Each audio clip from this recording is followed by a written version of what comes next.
Hey guys, what's going on? Crypto Clay back with another one for you guys. So today we're going to be talking about Celsius Network a little more, and I got to be honest, this situation keeps going from bad to worse. The first article that I want to look at is in the Financial Times, and the title is Crypto Lender Celsius Looked a Lot Like a Ponzi, says State Regulator, Deeply Insolvent and Ready to Yield. So that gives you a hint of what we're going to be talking about. This article says for at least 2 years before its collapse, cryptocurrency lender Celsius Network operated what could resemble a Ponzi scheme, the Vermont Department of Financial Regulation alleged in a court filing.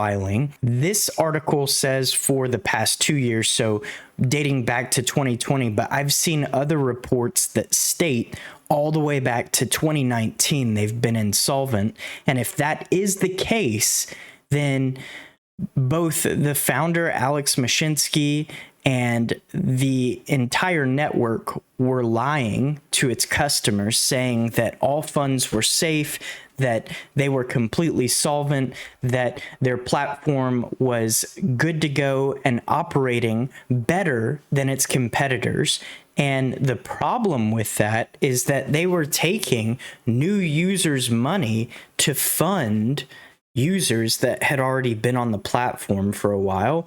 So in that regard, they were operating as a Ponzi scheme.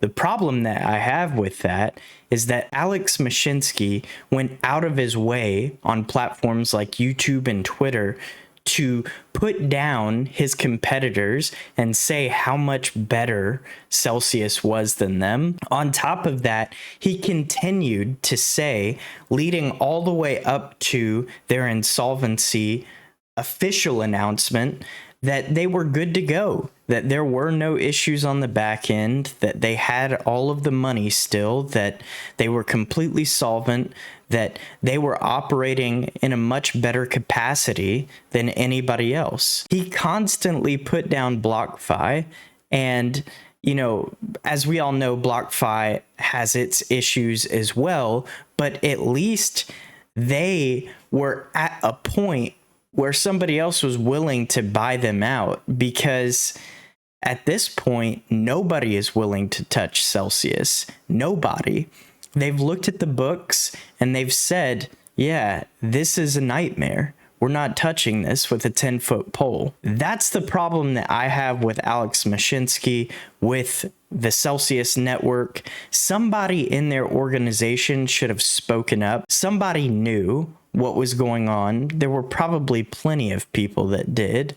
And instead of being open and honest about it, they just continued to operate like everything was okay, knowing good and well that eventually this was going to happen. The only thing I can think of as to why somebody would continue or try to continue operating in this manner is in hopes of one day being sustainable. Maybe they thought that if they continued to onboard users, eventually it would pay for itself through their fee structure, through their lending.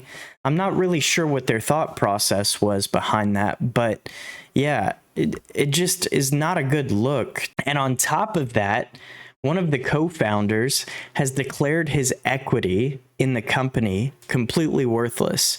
So it says here, in a Monday document to the United States Bankruptcy Court, law firm Kirkland and Ellis LLP filed a declaration on behalf of Celsius co-founder Daniel Leon, confirming his status as a substantial shareholder and declaring that his 32,600 common shares are now considered worthless. So we have a co-founder basically saying publicly, in a very public format, that he believes his shares in the company are completely worthless. And I'm assuming that he's doing this for a tax write-off, because there's no other reason why you would do this. But it just goes to show, it's a definitive statement that even the co-founders believe that this is a dead horse, and it's a terrible look. It really is. to have one of your co-founders come out publicly and say that your company is donezo, all while they're still trying to operate. It's bad, guys, and that's all I have to say about it. This is what I wanted to share with you guys today. I know it's not good news, but you know, hopefully these people get what's coming to them. I really, really hope that that's the case. I wish I had better news to share with you guys about the situation, but at least the market is doing a little bit better today. A lot of people were saying that we were dropping down to 12K this week, but I don't see that happening this week. Who knows what's going to happen in the near future, though, especially if the markets continue to drop. But this is what I wanted to share with you guys today. If you enjoyed today's video, please hit that like button. If you haven't already subscribed, please do so. It really helps my channel grow. But that's going to be it. Crypto Clay out.